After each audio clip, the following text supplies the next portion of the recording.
Eclesiastes capítulo 7, do versículo 1 ao 8, e o versículo e o último versículo vai ser o 17 que nós vamos ler. Glórias a Deus. Vamos à leitura da palavra de Deus e a sua vitória. Eclesiastes capítulo 7, do versículo 1 ao 8. E diz assim a palavra do Senhor: melhor é a boa fama do que o melhor unguento, e o dia da morte do que o dia do nascimento de alguém. Melhor é ir à casa onde há luto do que ir à casa onde há banquete. Melhor se vê o fim de todos os homens, e os vivos aplicarão ao seu coração. Melhor é a tristeza do que o riso. Melhor é a tristeza do rosto, que se faz melhor o coração. O coração dos sábios está na casa do homem, mas o coração dos tolos está na casa da alegria. Melhor é ouvir a repreensão do sábio do que ouvir a canção de um tolo, porque qual crepitado no espinho debaixo de uma panela, tal é o riso do tolo. Também isso é vaidade. Verdadeiramente a opressão faz endoidecer até o sábio, e o suborno corrompe o coração. Melhor é o fim do que o princípio delas, melhor o longânimo do que o altivo de coração. Vamos repetir o versículo 17, que diz assim: não sejas... Vai, pode. Demasiadamente ímpio, nem seja louco, porque morerias fora do teu tempo. Novamente, não seja demasiadamente ímpio, nem seja louco, porque morerias fora do teu tempo. Glórias a Deus. Vamos analisar a visão do homem de Deus e o porquê que ele chegou a essa conclusão. Glórias a Deus. Glórias a Jesus e glórias ao Espírito Santo de Deus. Vamos falar da nossa vida, falar do passado, falar do presente, e Deus vai falar os corações que estão aqui. Glórias a Deus. Aqui o homem de Deus, ele contempla todos os seres humanos que estavam passando no seu tempo e na sua época. Glórias a Deus.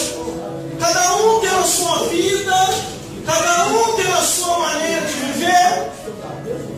E aí ele começa a enxergar todas as coisas. Glórias a Deus. E ele começa a ver que de tudo que o homem e a mulher pode granjear nesta vida, o melhor é a boa fama.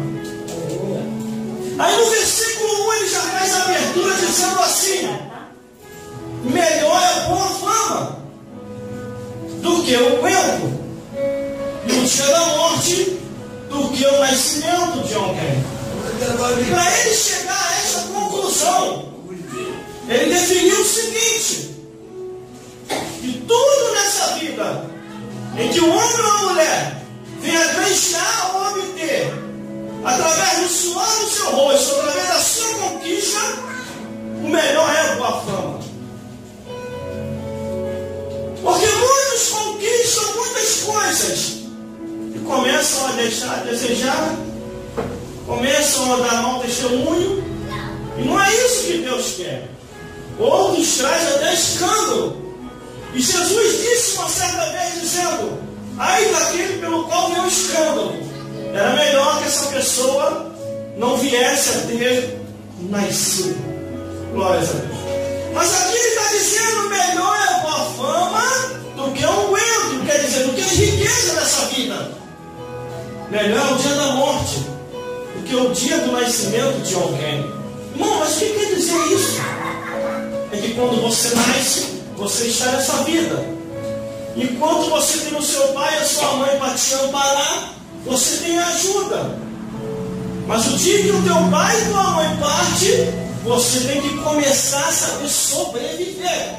E nesse seu saber sobreviver, você encontra obstáculos, você encontra dificuldade, você encontra poucas pessoas para te ajudar. Por isso ele diz: é melhor o dia da morte. Por que o dia da morte?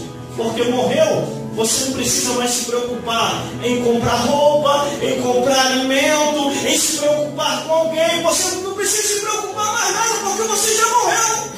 Acabou. Glórias a Deus. Acabou. Mas enquanto você estiver vivo, você tem que trabalhar para sobreviver. Por isso ele diz, é melhor morrer logo do que continuar aqui nessa vida.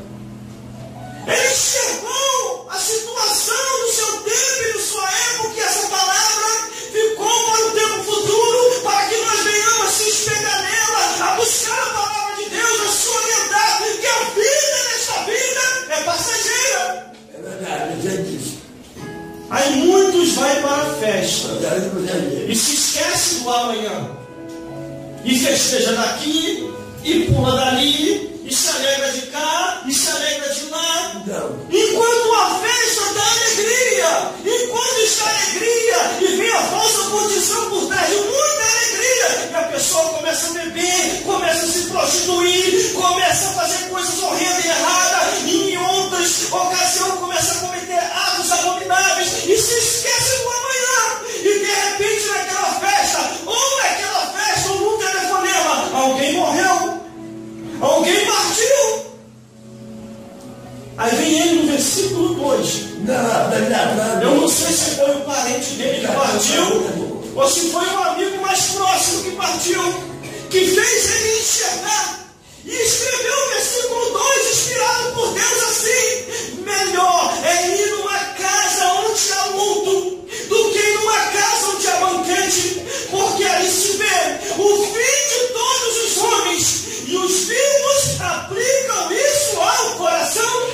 Aleluia. Glórias a Deus.